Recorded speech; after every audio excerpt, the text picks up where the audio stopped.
This is a big screen on a not very big phone, and this is an even bigger screen on a not much bigger phone. It's Galaxy S8. So the Samsung Galaxy S8 comes in two sizes, 5.8 inches and the S8 Plus, which is a 6.2 inch screen.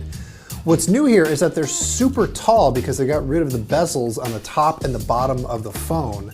And now the sides are still curved like they are on like the Galaxy S7 Edge. That's just the default way that these phones come now. Samsung's now calling it an infinity display, and I don't know, the curve is fine. I'm not picking up a lot of extra little taps. It looks really sharp, and it's got, you know, HDR color if you care about that sort of thing.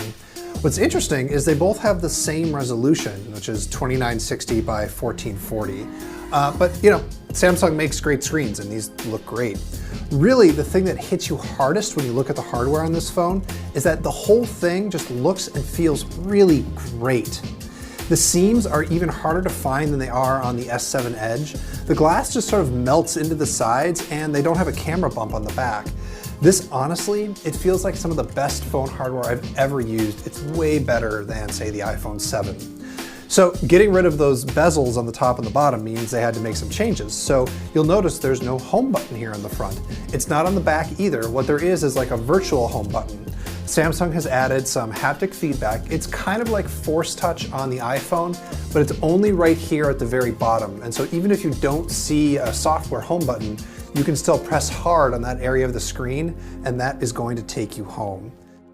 If you want to unlock the phone, you actually have 3 different ways you can do it now. Well, 4.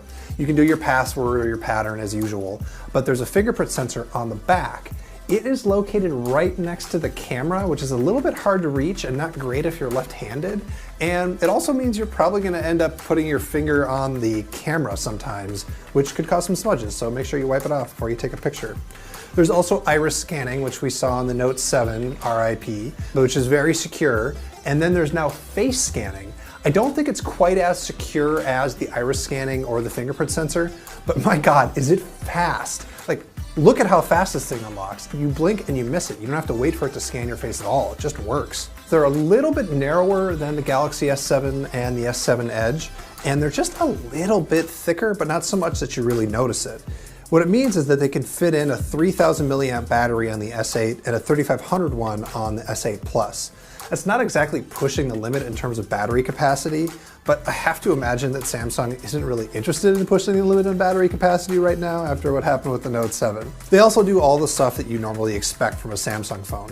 It's got IP68 waterproofing, there's 4 gigs of RAM, there's 64 gigs of onboard storage, and yes, there's expandable storage here, and yes, there is a standard 3.5mm headphone jack.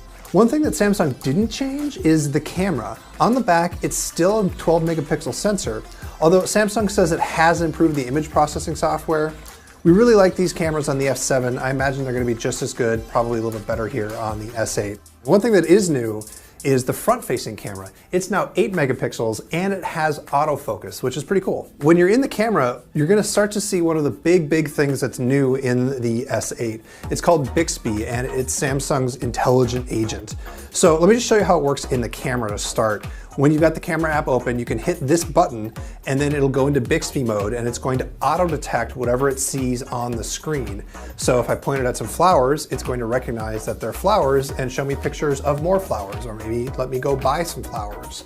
Or here I am pointing it at a watch, and although it wasn't able to figure out exactly what model of watch it was, it actually figured out it was a watch and showed me a bunch of pictures of other watches, or let me go to Amazon to buy a watch that looks like it, which is really impressive. But beyond AR stuff in the camera, what Bixby's really for is to sort of make it easier to use Samsung's own software.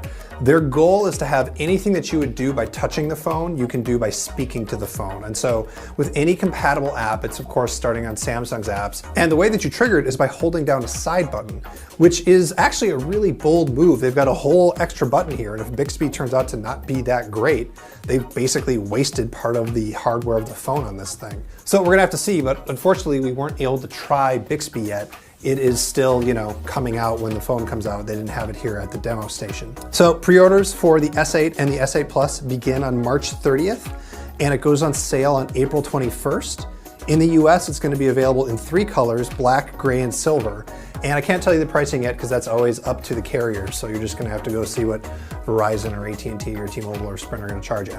For much, much, much more on everything Samsung announced today, you should check us out. We are The Verge.